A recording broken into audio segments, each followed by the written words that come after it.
Joe Budden has always been not afraid to voice his thoughts, and his recent criticism of Sexyy Red's partnership with Bruno Mars is no different. The seasoned rapper turned cultural analyst Joe Budden attacked the song Fat Juicy and went on a recent episode of the Joe Budden podcast, accusing it of being whitewashed and raising doubts about the purpose of its promotional package. Although online discussion mistook his criticism for a non-existent Sexyy Red song called Hoochie Coochie. Enough of y'all just force-feeding ghetto bullshit to black people because we fucking listen to it and this is our hood and this is our shit. Because when you cleaned up when you went over there with Bruno Mars, I'm a little mad at her, actually. I'm a little mad at her. Budden's real worry is what he sees as an increasing use of stereotypes to appeal to black audiences. According to Budden, the partnership sounds less like a genuine musical expression and more like a marketing gimmick. You started at zero, built your shit up with ghetto black classics, tried to go a different route, I say altogether. If y'all hear that Bruno song and think that that's in the same vein as what she was doing, then fine. Not at all. I'm not talking to you. He was especially critical of Bruno Mars, a performer who based his career on pop and vintage soul music before seemingly edging into hypersexualized terrain to match Red's edgy intensity. Budden thought the move was more of a costume than a creative development. He likened the strategy to politicians using exaggerated, performative personas that are fake, calculated, and familiar in order to appeal to disenfranchised voters. Mars wasn't the only target of criticism. Budden also raised concerns about the intentions behind well-known cosigns, citing Drake's recent support of Sexyy Red in particular. Budden suggested that such support could be motivated by financial incentives rather than mentorship.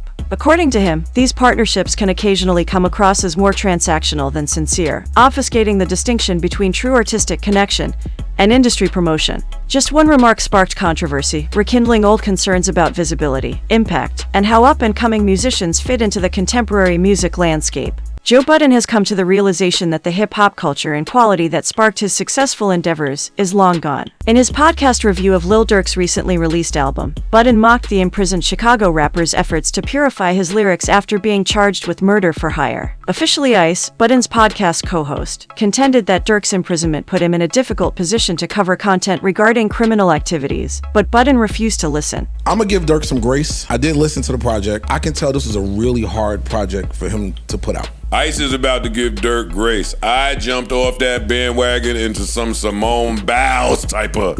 He continued by making fun of Durk and J. Cole's 2023 collaboration All My Life, a song that Joe Budden has criticized for being too mainstream. This shit is so entertaining now, I don't want y'all to stop. I want to be alive to see y'all totally kill this hip-hop shit. Then, Budden disclosed his new outlook on life, which wants to live long enough to witness hip-hop's permanent emergence. Budden wants to drop the casket after Kendrick Lamar destroyed the celebration the previous year. Joe remained unconvinced despite his co-host's argument that the street rappers who show off their street behavior in front of police are the ones being flushed out. Queen's Flip pointed out that just because Playboi Carti's eagerly anticipated album music is topping the Billboard album rankings, it doesn't necessarily indicate that people enjoy it. You think hip-hop is on its way out the door with all the incarcerations? Let's kill it. No, let's kill it. That's only this portion of hip-hop. There's a certain brand of hip-hop is... A lot of people been shitting on the Carti album. Drake, who just scored a hot one with his Nokia collaboration with Party Next Door, and Kendrick, whose Luther duet with Caesar has been at the top of the Hot 100 for 6 weeks in a row, were singled out for making a big musical impact.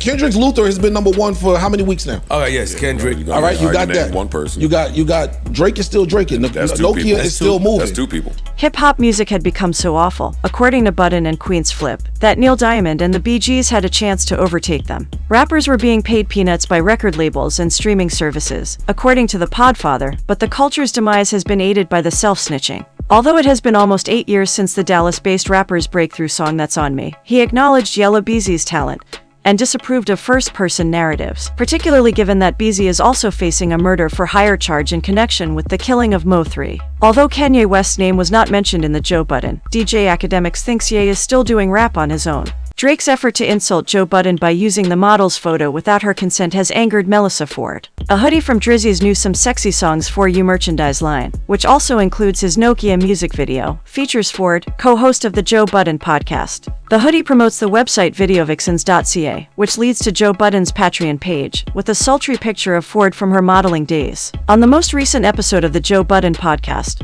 the former video vixen, who Drake has used as a weapon in his rivalry with Budden, criticized the Canadian rapper for the action. What the fuck is going on? She exclaimed before demanding money from the Six God. Where's my check? Where's my check? That's what I want to know. Where's my fucking check? That's what the fuck I want to know. Drake. When asked if she had received compensation for the use of her image, Ford replied, I woke up to it, and I'm just like, I have bigger fish to fry than this shit right now. She also disclosed that she has already contacted Drake over the disagreement, and that there is a possibility that she is the owner of the image, which was taken from her original calendar. In a more subdued reaction to the provocative merchandise, Budden welcomed Drake's odd endorsement of his Patreon page, saying, That's dope. I fuck with that.